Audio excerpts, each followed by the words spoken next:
Every day, tons of waste end up not in recycling bins, but in our streets, vacant lots, and waterways.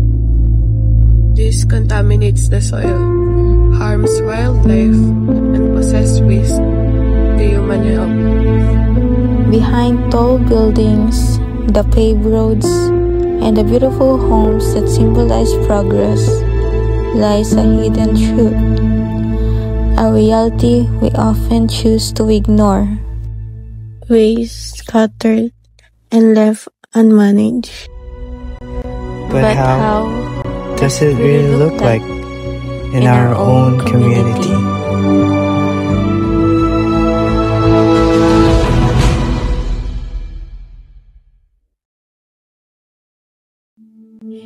Our group went to 203C6 here in Taguig City, where land pollution is visibly present. What they found was more than just trash. It was a story of how waste affect lives.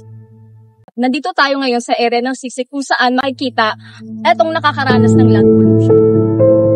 Ito ang isa sa mga lugar kung saan pinakakitang-kita ang epekto ng pagbubungkal at pagtatambak ng lupa.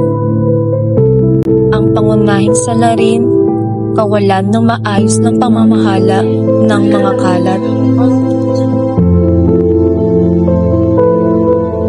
We did some interviews to some of the residents to know the daily struggles they face due to improper waste management. In the middle of this polluted site, we met Eddie, a fisherman who continues to rely on the waters here to feed his family. Despite the waste and the soil being dumped into the water, Eddie dives in every day.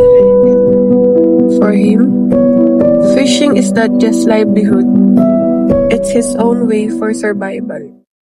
Ang karamihan lang nasira dito yung mga halaman ng kangkong.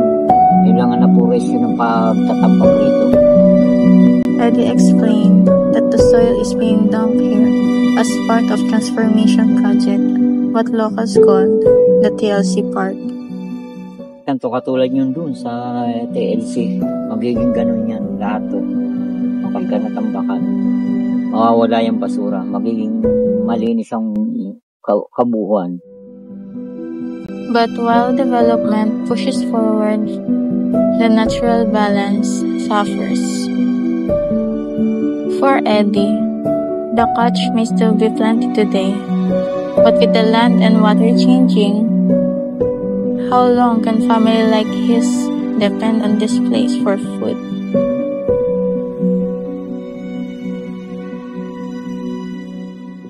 Tignan nyo naman, kapansin-pansin na rin na kapag umuulan is mas lalong lumalala yung nagiging epekto nito. Hindi na rin pati sa mga kalinisan at kundi na rin pati sa kalusugan ng mga nakatira dito. The impacts of land pollution go beyond those living inside the dump site area. Just nearby, we met Rain, a student who has seen how her community struggles with the effects of improper waste disposal. Alam niyo po ma'am, sobrang apektado po kami. Lalo na nakikita niyo, daming basura. Basta na lang nila tinambak dito. Hindi nila alam na naapektuhan yung kapaligiran.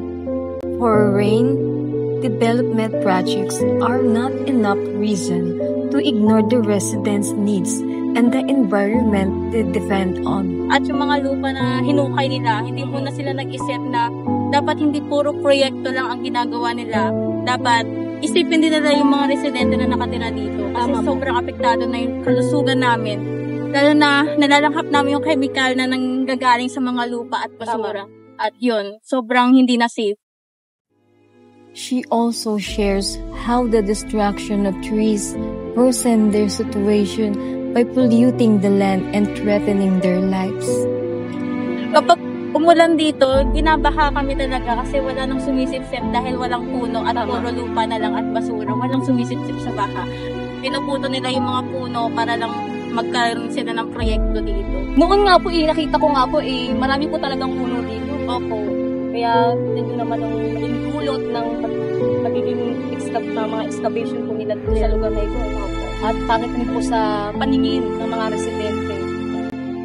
For Rain, pollution is a daily struggle, one that threatens health, safety, and the future of her community. Kung makikinig lamang tayo sa mga residente na nakatira dito sa area na ramdam nila kung ano yung pollution na inaidudulot ng mga excavation ito. Kita nyo naman, mga basura, nagkalat, tinambak, at yung amoy sa paligid, masangsang, hindi siya kanais-nais. Kaya, yung dulot ng pagiging ng excavation, ito yung pagtutungkol ng lupa, is malaking dagok sa mga residente na malapit sa area nito.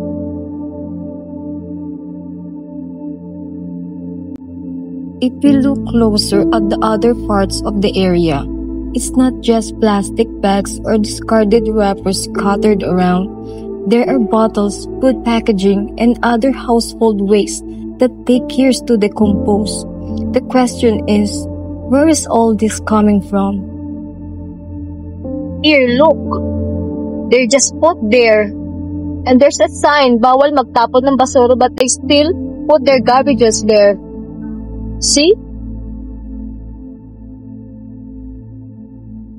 Plastic, in particular, poses a major threat.